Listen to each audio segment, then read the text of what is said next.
Fala aí, ouvinte Go Hunters, mais um Go Hunters para você, podcast empreendedor. E hoje, Cleverson, temos um convidado extremamente especial, hein?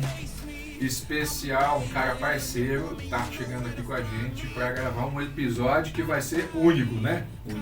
Único e especial. Vamos falar de empreendedorismo, mas dentro da área de arquitetura, a área que o Flávio domina. Antes, quero dar bom dia, ou boa tarde, ou boa noite para você que está aí nos assistindo e pedir para você compartilhar com amigos esse conteúdo e no final deixar seus comentários aí para a gente também, para a gente entender, Guilherme, se está fazendo sentido esse projeto que a gente está construindo aqui. Flávio, perfeito. Se apresente aí para a nossa galera, para esse bando de crocodilo que está nos acompanhando aqui. Boa noite, gente. Um prazer estar aqui com o Glebione, com o Cleverson. E é bom ter amigos, né? Os elogios são mais pela amizade do que pela minha pessoa. Mas a gente está aí no mercado há 25 anos já, mercado de arquitetura, e temos uma experiência grande já, desde laboratórios farmacêuticos, e a gente foi migrando para a área hospitalar também, e de shoppings, e de loteamentos e condomínios, e urbanismo também. Então, temos uma experiência interessante aqui de Anápolis. Eu sou de Anápolis, né? E hoje a gente é muito cidadão do mundo, né? Então, em todo lugar aí, África, já passamos por lá também, então é isso, tá? É um prazer estar com vocês aqui. O Guilherme, né, eu conheço o Flávio um pouco mais particularmente, a gente já tem uma história de trabalho bacana junto aí, sim. Faz mais de 7 anos que a gente já se conhece e trabalha. E é legal ele contar, Flávio, eu queria que você falasse um pouco pra gente, porque as pessoas às vezes vê o sucesso da gente, vê os projetos que vai implementando, vê a sua história aí, e acha que isso surgiu da noite por dia, né? Então, não são quantos anos já nessa caminhada e como você começou? Como é que foi o seu primeiro trabalho que te trouxe para essa área? Como diz a Endeavor, como foi o seu day one, seu primeiro dia? O primeiro dia. O primeiro dia, como sempre... Quantos anos de mercado já? Eu tinha, quando eu comecei a trabalhar com arquitetura, com escritório de engenharia aqui em Anápolis na época, eu tinha 18 anos só. Então, eu estou com 50, então já é estudo. Né? Mas eu me formei depois e desde então a gente está enfiado em desafios, né? O tempo todo desafios. Então, assim, eu acho uma coisa que eu resumo do que eu faço é isso, é aceitar desafios o tempo todo, e com isso a gente aprende bastante, né? Eu digo poucos nãos, né, para desafios. Então a gente encara e a gente vai aprendendo todo dia, né, com as pessoas. O Cleverson comentou sobre essa parceria nossa e aprendi muito com ele. Eu acho que ele aprendeu comigo também muita coisa. Né, o Glebione também, a gente se conhece há um tempo já, né, e vai aprendendo no mercado imobiliário, um pouco aqui, um pouco ali. E hoje eu estou também desenvolvendo negócios novos, né. A gente acaba que vai migrando para outras coisas, vai aprendendo, suga tudo aquilo que pode, né, num determinado assunto, né, e vai aceitando desafios de outros assuntos, né. Então, vocês falam de anos, né, 18, são 32 anos já com isso, né, é isso, né? Exatamente, 32 anos. E eu vou falar uma coisa para você. As pessoas quando saem da faculdade, elas falam, vou fazer meu primeiro projeto. A arquitetura hoje, principalmente no Brasil, aqui está muito em alto. O Brasil está com o mercado imobiliário extremamente acelerado. Sim. E a gente vê, assim, projetos de arquitetura extremamente inovadores. Eu já vi projetos seus, né, fora do país aí, no Brasil também, que são completamente diferentes. Você tem um projeto, aqueles primeiros projetos assim lá, não vou falar o primeiro projeto, mas lá no começo você fala, cara, esse projeto aqui me marcou porque ele tem uma história... Tem muitos, né? A gente sempre começa fazendo casa, né?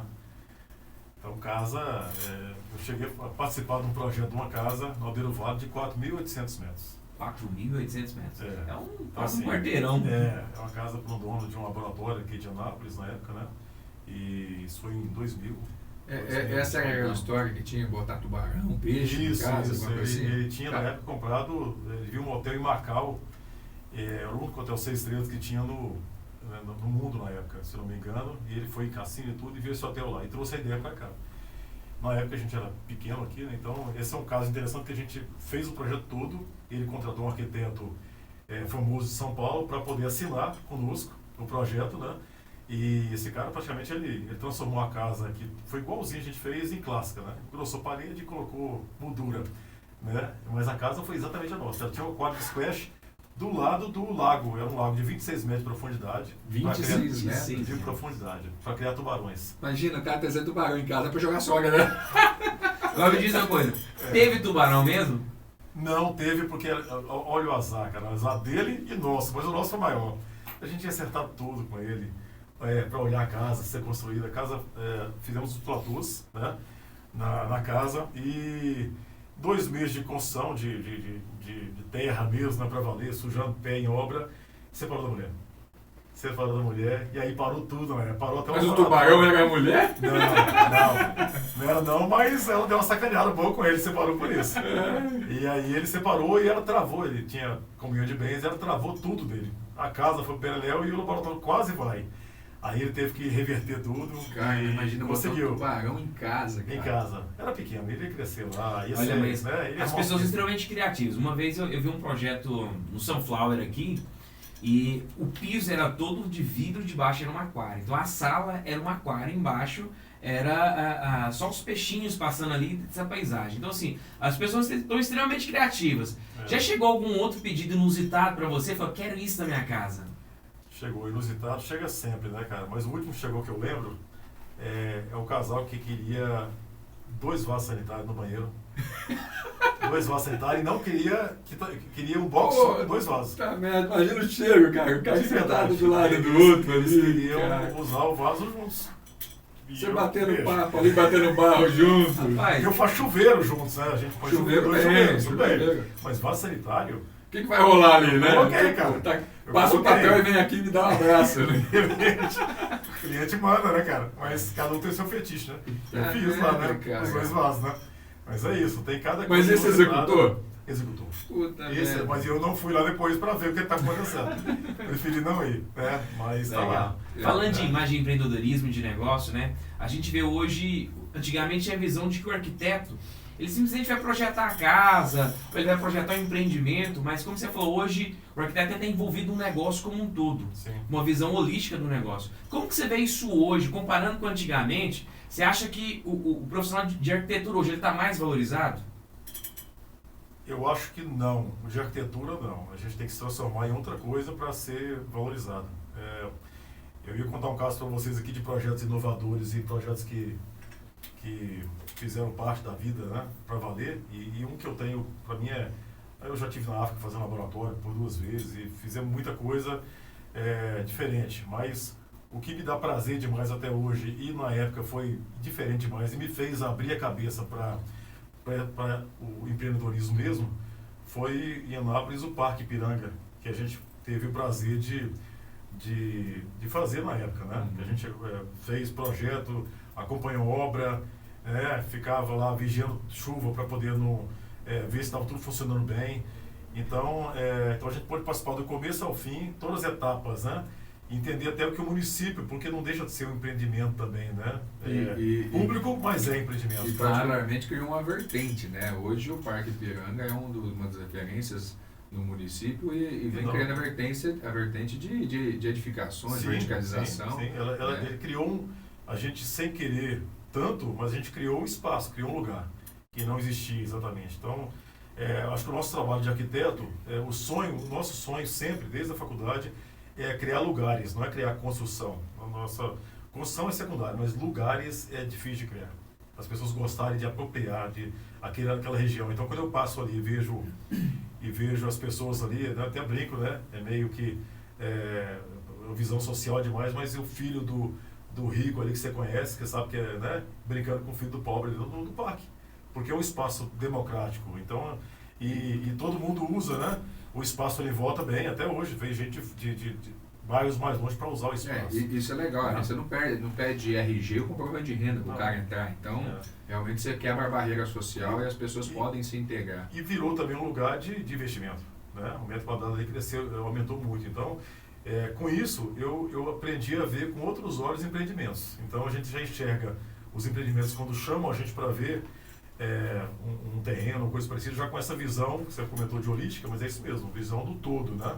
Então o Parque Ipiranga trouxe isso para mim, eu vou em qualquer lugar, hoje eu tenho essa visão do que a gente pode fazer para criar um lugar, não construção. E é importante o que você está falando, porque assim, se talvez tivesse escolhido o projeto para outra região e não tivesse feito a composição paisagística que o parque tem, tanto com os lagos quanto com os elementos, talvez ele não fosse o que ele é hoje. Sim. Mesmo que o município cuidasse, porque a gente conhece muitas cidades que têm belíssimos parques que não têm atração igual esse tem, né?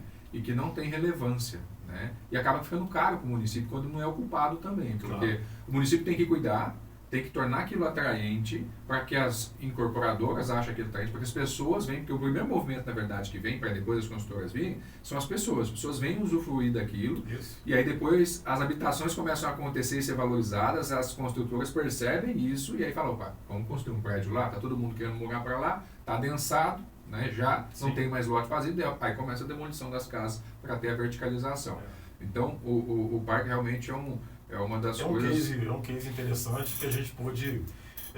então hoje a gente está com projetos que tem parque dentro do projeto, né? É diferente, né? Não é público, mas é para atender, é para justamente puxar o que o Cleves comentou, que é isso mesmo, né? Que atende, que dá esse peso para o mercado imobiliário que o empreendedor quer, né?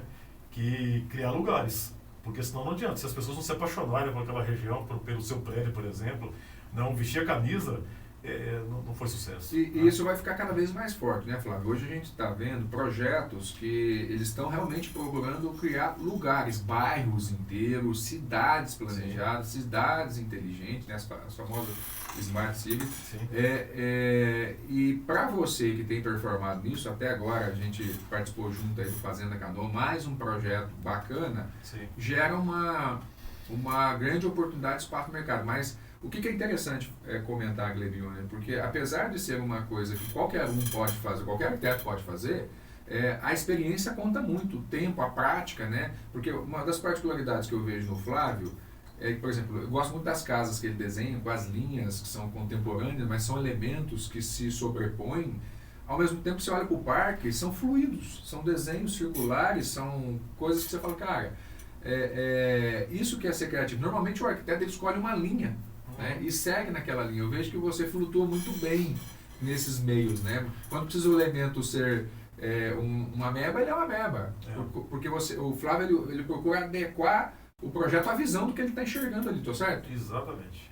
E a necessidade do usuário daquela região, né? Então a gente teve a oportunidade de fazer a Fazenda Canoa, por exemplo, né, que você citou agora, que para mim é sucesso, é aquele conjunto ideal, né, de um terreno espetacular, uma arquibancada natural ali, de um cliente que é um parceiro, o Fernando Costa, que nos trouxe a fazenda, a gente transformou o terreno em negócio, né?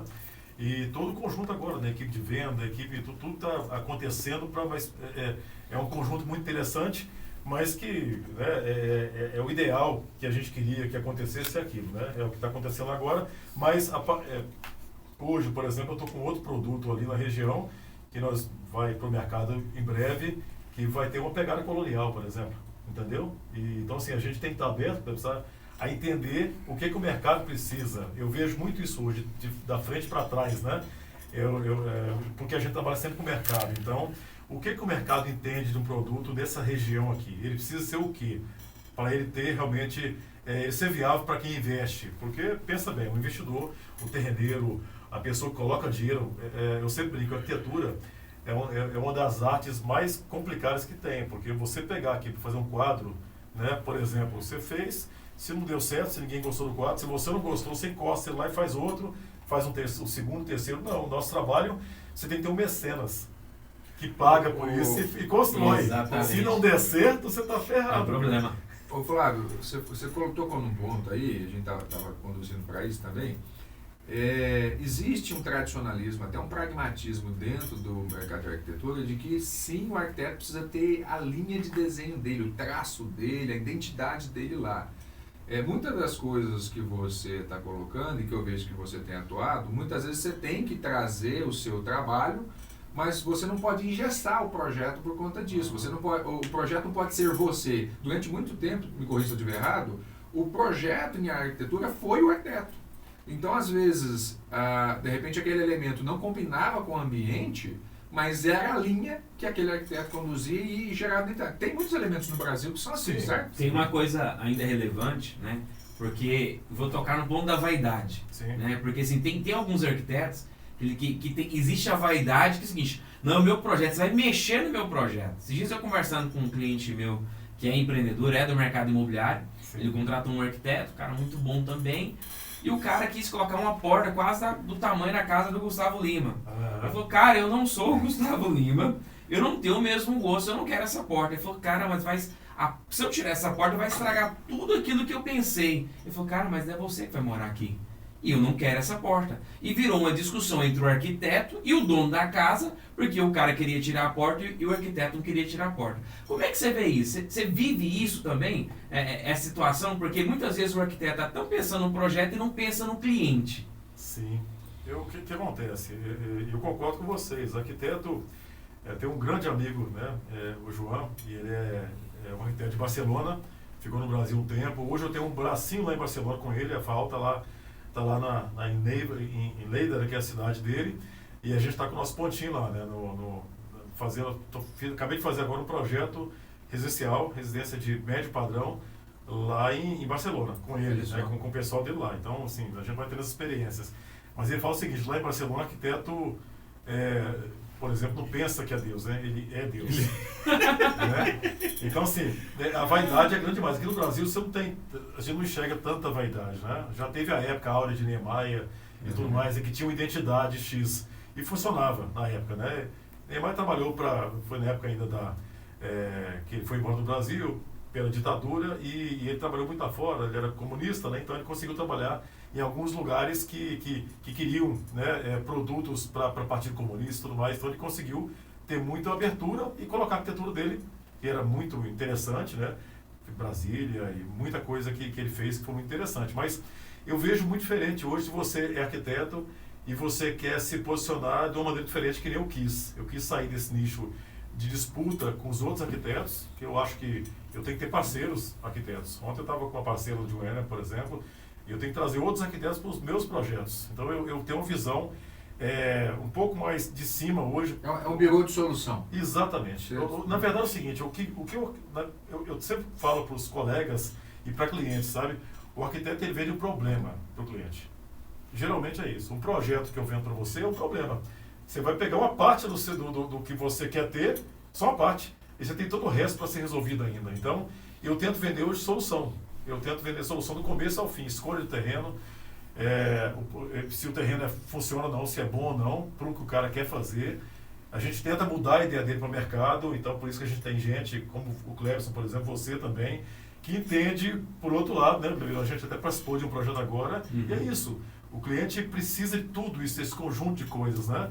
Para o empreendimento dele dar certo, né?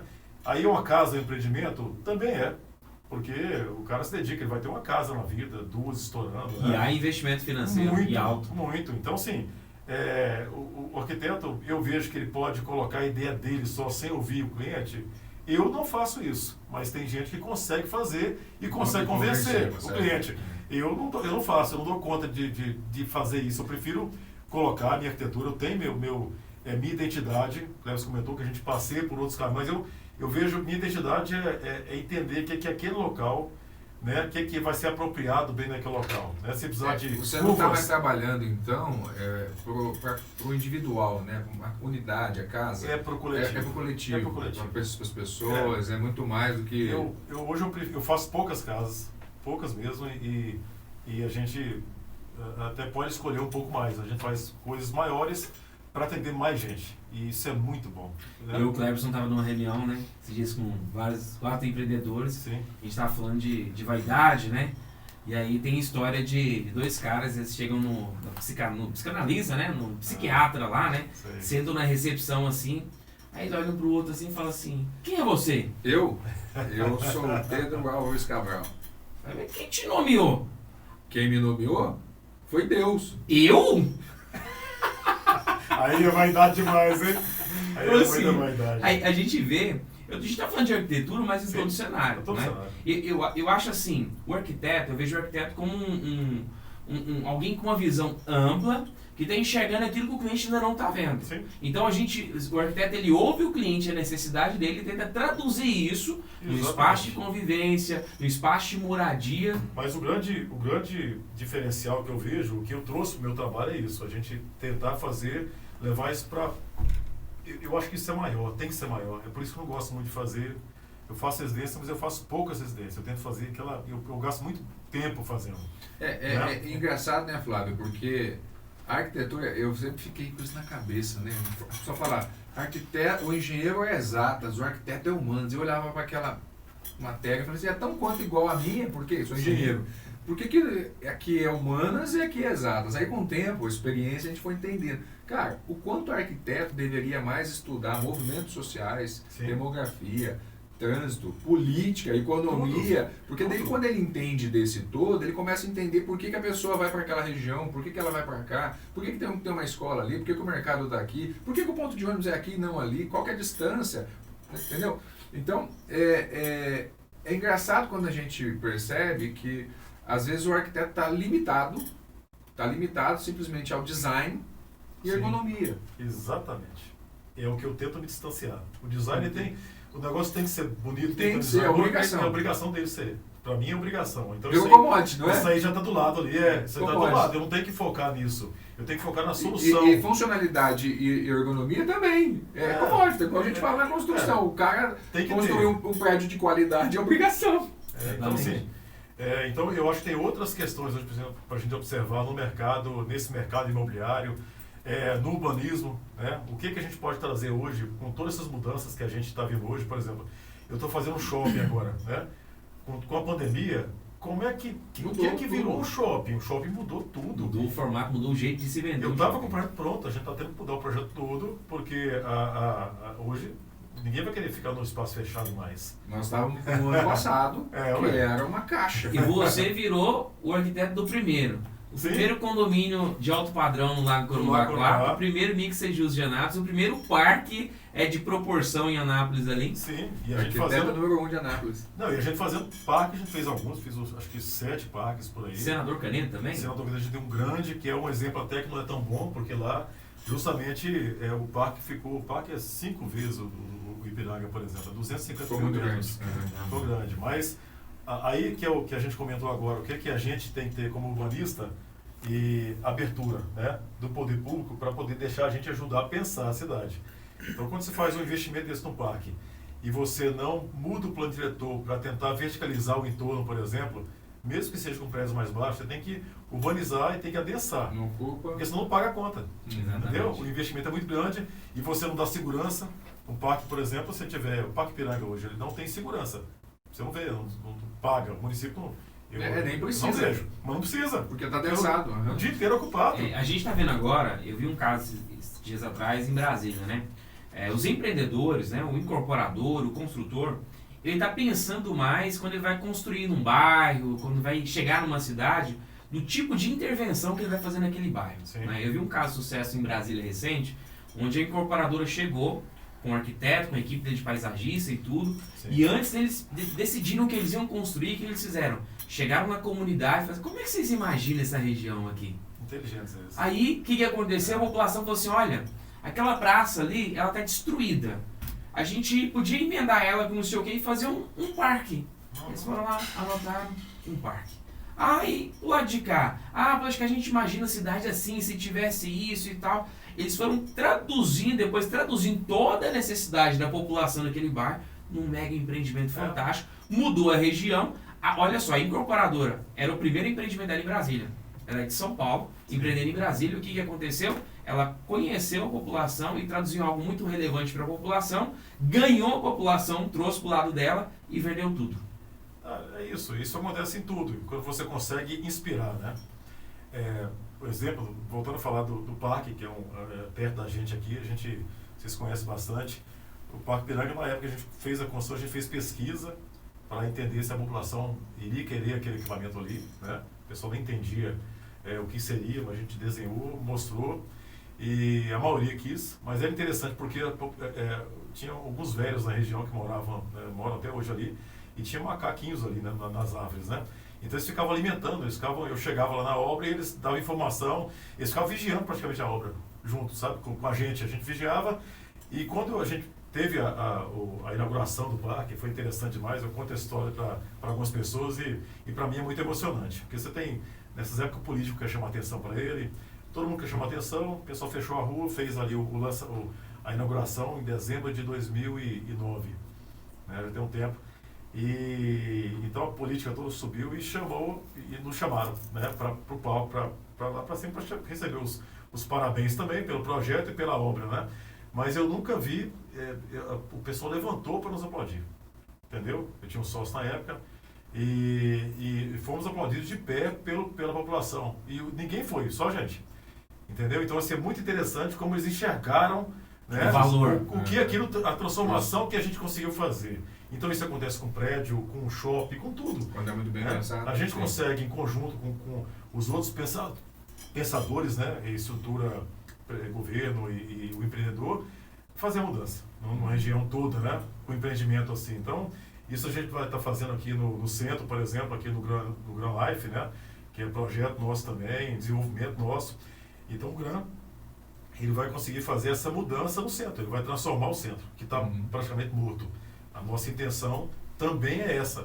E com isso todo mundo vai ter um retorno, né, financeiro. O que acontece é que quando um empreendimento desse porte, né, aqui na região ou outra região, ele chega num ponto, principalmente no centro da cidade, num centro antigo, como é o nosso aqui de Anápolis, ele acaba chamando a atenção da população, dos empreendedores, dos donos de prédios ali da região, comercial ou residencial que seja, eles começam a movimentar. Você vai ver o seguinte, quando o Mixed Use, que é o Gran Life, por exemplo, o da esquina lá começou a reformar. Você viu lá? Do outro lado de cima começou a mexer. O hospital foi comprado na frente, né, para fazer exatamente. a transformação. Isso é um outro movimento que é muito bom. O município, quando ele leva em consideração, ele faz um plano diretor. Igual a gente tem zonas industriais que a gente sempre discutiu, que são ruas largas, há grandes terrenos que poderiam ser, criar um plano diretor com benefício para o incorporador estruturar. A prefeitura podia exigir uma contrapartida de um outro parque, um outro elemento, e fazer verticalizações, porque a infraestrutura já está lá, né? Acontece muito o seguinte, quando não se investe, Clebione, nesse tipo de infraestrutura, você propicia levar outros loteamentos para mais longe, só que não tem transporte público, não tem às vezes saneamento, não tem escola, não tem... Tudo fica mais caro para levar. E deixa para trás, a infraestrutura antiga fica depreciada, abandonada, vira prostituição, vira droga, fica inseguro. Então, o Flávio sempre trabalhou muito nessa vertente de ajudar a olhar o município do que já está pronto. A brigar por isso até, né? A gente é chato. Mas eu vi isso agora, por exemplo, lá a gente está fazendo começando a fazer um projeto lá em Balneário, na região de Balneário e Camboriú, Santa Catarina, e a gente viu isso por lá. O prefeito teve a ideia de mudar o plano diretor, de deixar verticalizar, e tem prédios lá de 500 metros de altura, então... 500 metros de altura. Então, o prefeito fez isso, o Poder Público conseguiu fazer isso aí, ele teve a visão, juntou a equipe e quis fazer. E com isso, você chamou investimento para a cidade. Hoje ele está aumentando a praia, porque sombreou demais o espaço, ele permitiu até demais, mas ele tem dinheiro hoje, com os ITBIs que ele consegue, com o retorno, com os IPTUs, que aumentou demais, então o município é rico, né? Então as prefeituras, se elas verem isso, elas conseguem fazer...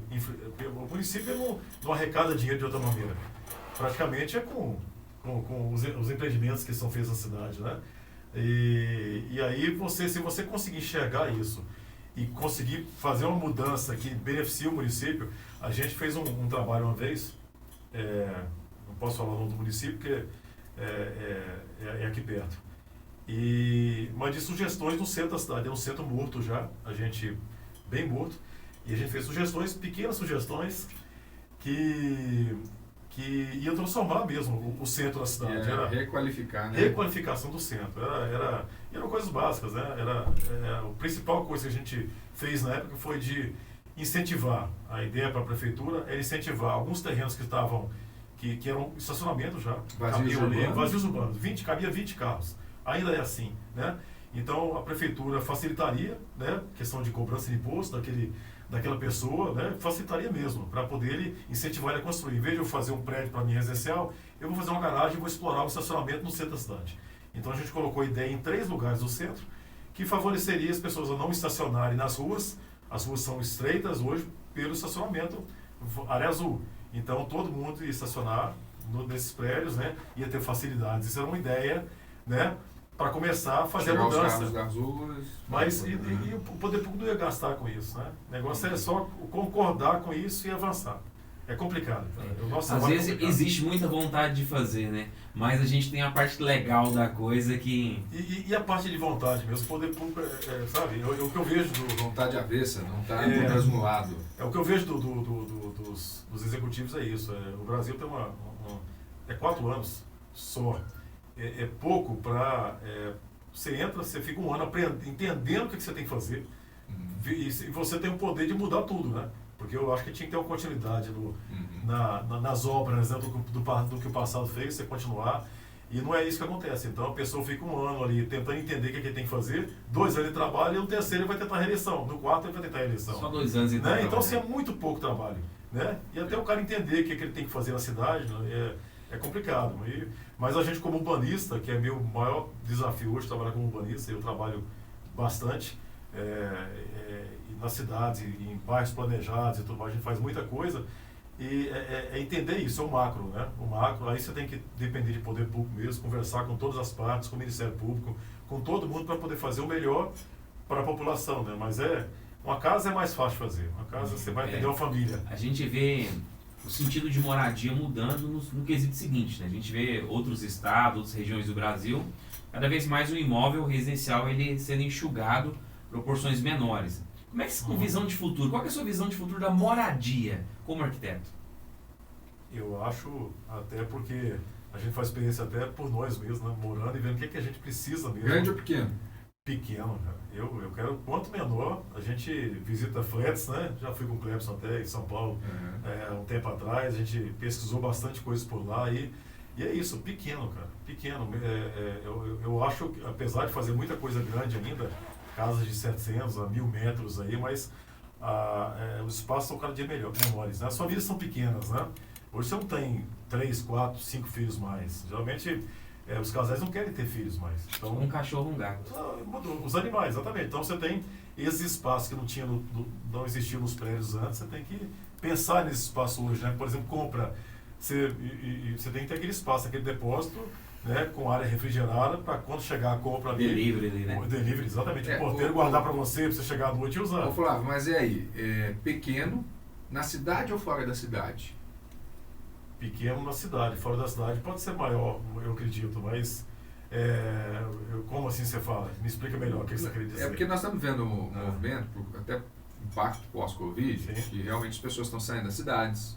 Elas estão voltando para lá. A segunda moradia está virando primeira moradia.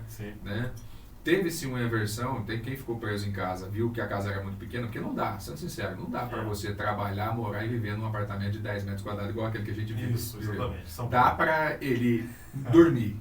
Né? Não, aí tem que ter todo o apoio externo, né? Então, existe um equilíbrio aí. E quando eu falo para fora, porque a gente está vendo os movimentos aqui no Centro-Oeste mesmo, sendo construído bairros, sendo construído pequenas vilas no meio de fazendas, em campo, né?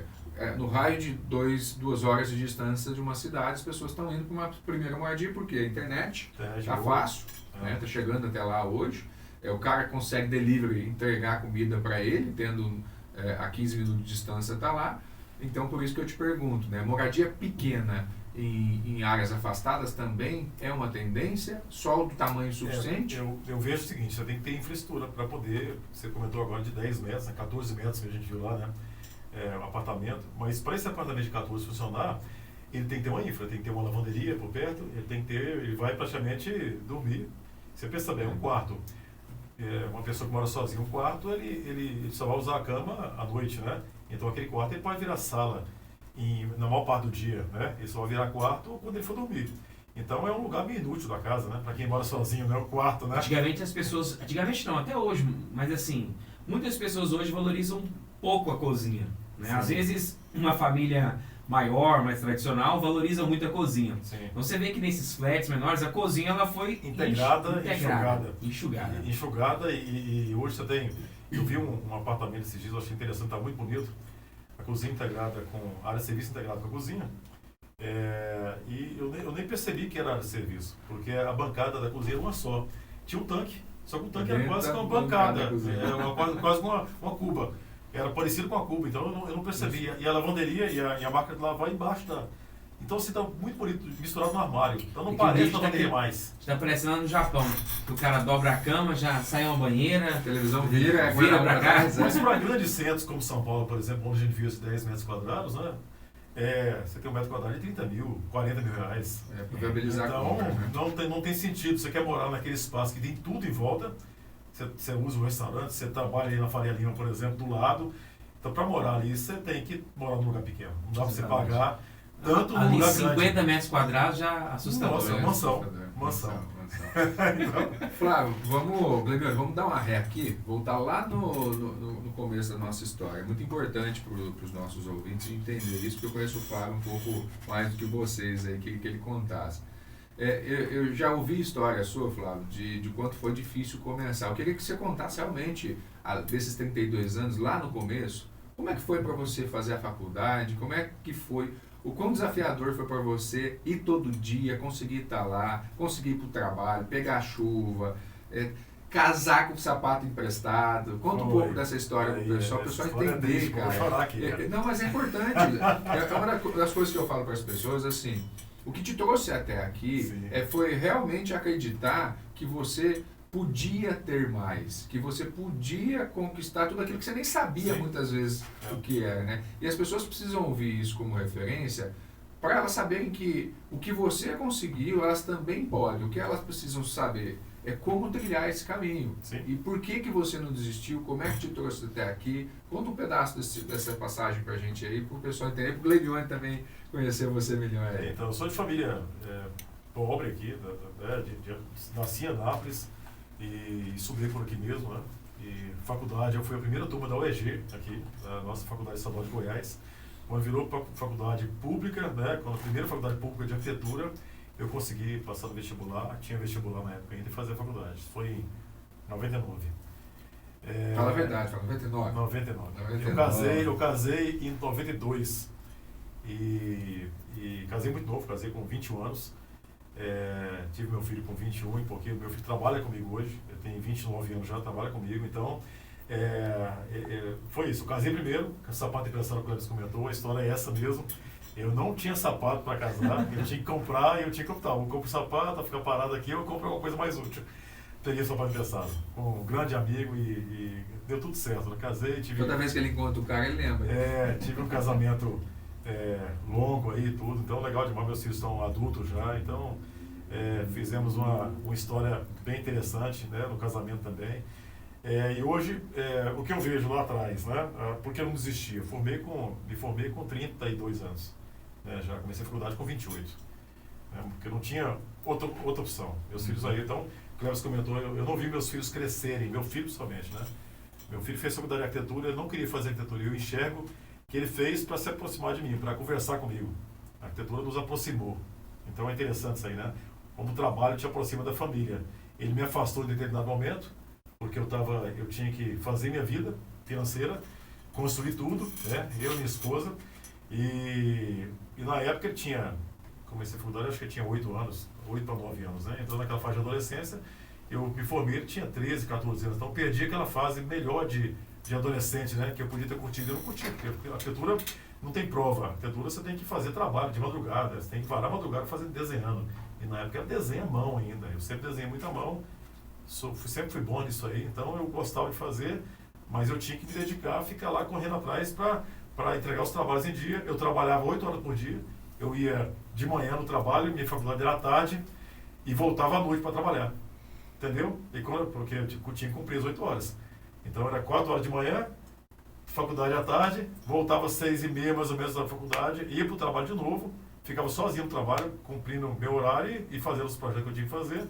Saía do trabalho mais ou menos 11 horas e voltava para casa para fazer trabalho na faculdade. Aí ficava até umas 4 da manhã, 3 horas, fazendo trabalho na faculdade. História de E tive as melhores notas na época lá. Formei, graças a Deus, com louvor na universidade. Mas o que eu digo sempre para todo mundo é isso, é não desistir. E outra coisa, gente, eu aprendi uma coisa com meu pai que me traz até aqui, não suja com ninguém. Seja honesto sempre. Sempre honesto, fale a verdade sempre.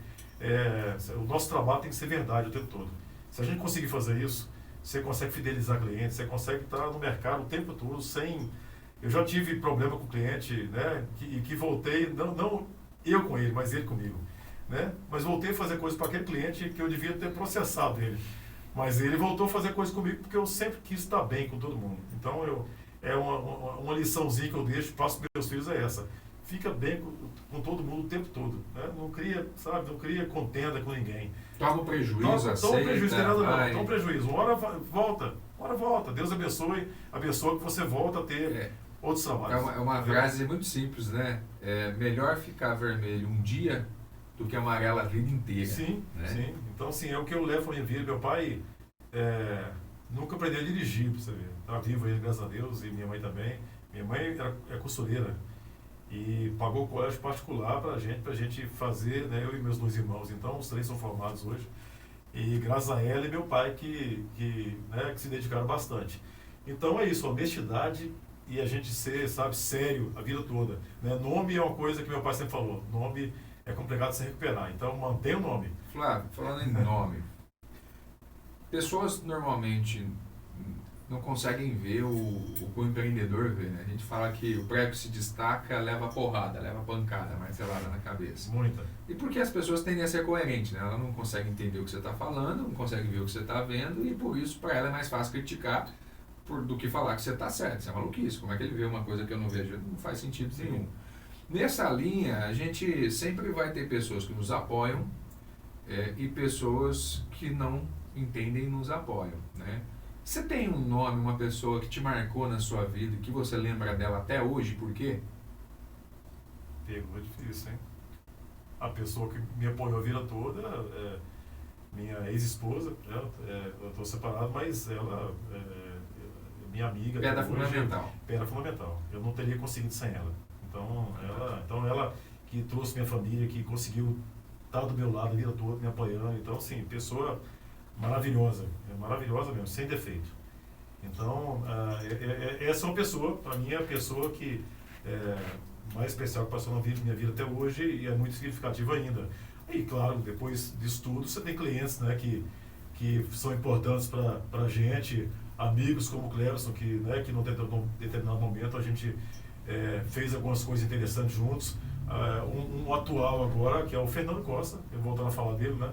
Puxando o saco do Fernando, não, mas ele é alguém que acredita no trabalho e abraça a causa, né? Porque arquiteto, a gente tem que ver bem isso aí, né? Dividir com o cliente, o cliente ter essa paixão, você conseguir inspirar o cliente, né?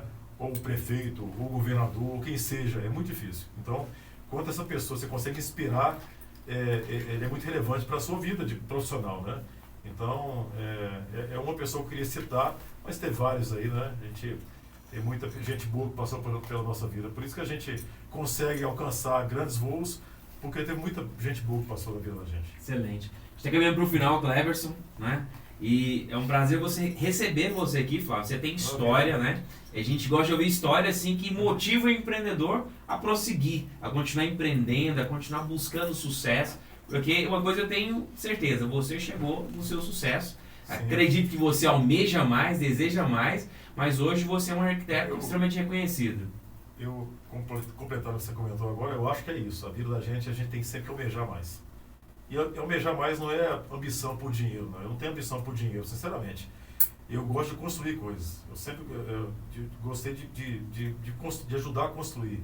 É muito legal você passar no lugar e saber que você contribuiu para as pessoas se sentirem bem naquela região, né?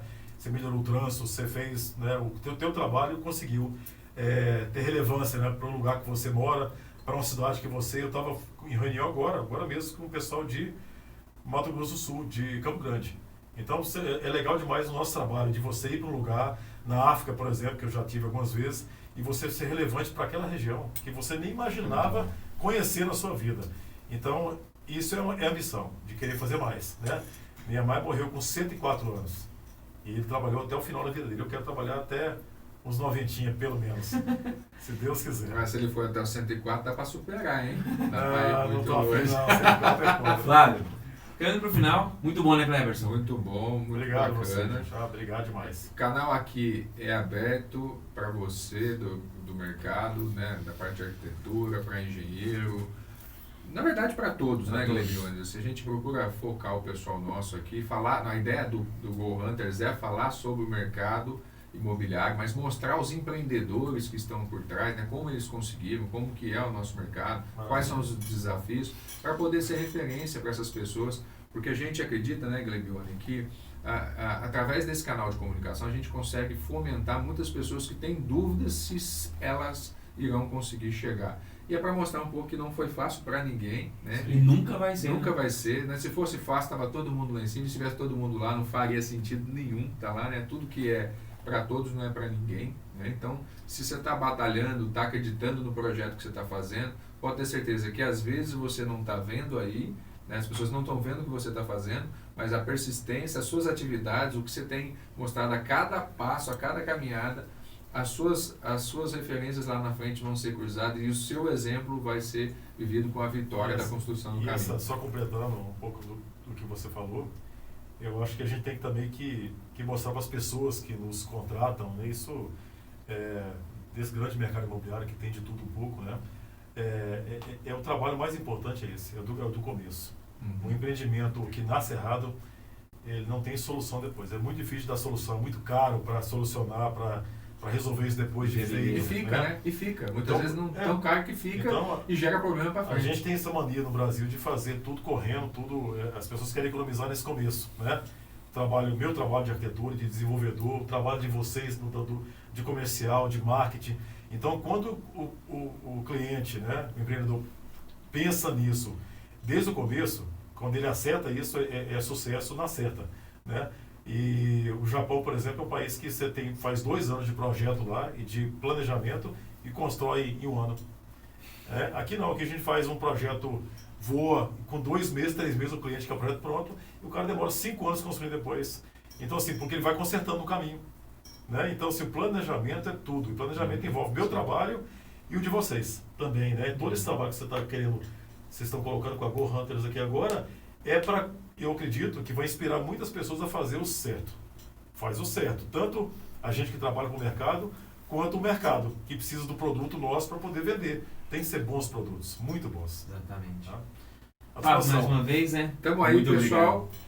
Vamos agora pedir para vocês aí, aquele dedinho aí para compartilhar com os seus amigos. Se inscreve no canal, né? Se inscrever no canal, né? Segue o Flávio no Instagram. Qual que é o Instagram, Flávio? No Flávio é José Flávio aí, tá? J. Flávio Aleixo, né? É J. Flávio. J. Flávio Aleixo. Vamos colocar na legenda. Coloca na legenda, eu sou ruim nisso. Eu sou péssimo com senha, eu sou péssimo, tudo anotado em algum lugar. Show. Obrigado, pessoal, gente. então mais uma vez agradecemos vocês, nossos telespectadores que estão aqui nos assistindo, nos acompanhando. Esperamos você no próximo episódio, né? Luiz, quem que vai vir no próximo episódio? Quem que tá na lista aí, Luiz? Segredos. Segredo, Luiz, ele não sabe brincar, né? Tinha que soltar uma pílula, mas tudo bem. Gente, Foi falado vocês. no episódio de hoje. Ah, é? É. E... Pelo jeito eu sou o mais fraco aqui, bicho. Só tem gente maior que eu agora. Valeu? Valeu, Vamos lá. até a próxima. Obrigado, Go gente. Hunters, podcast empreendedor.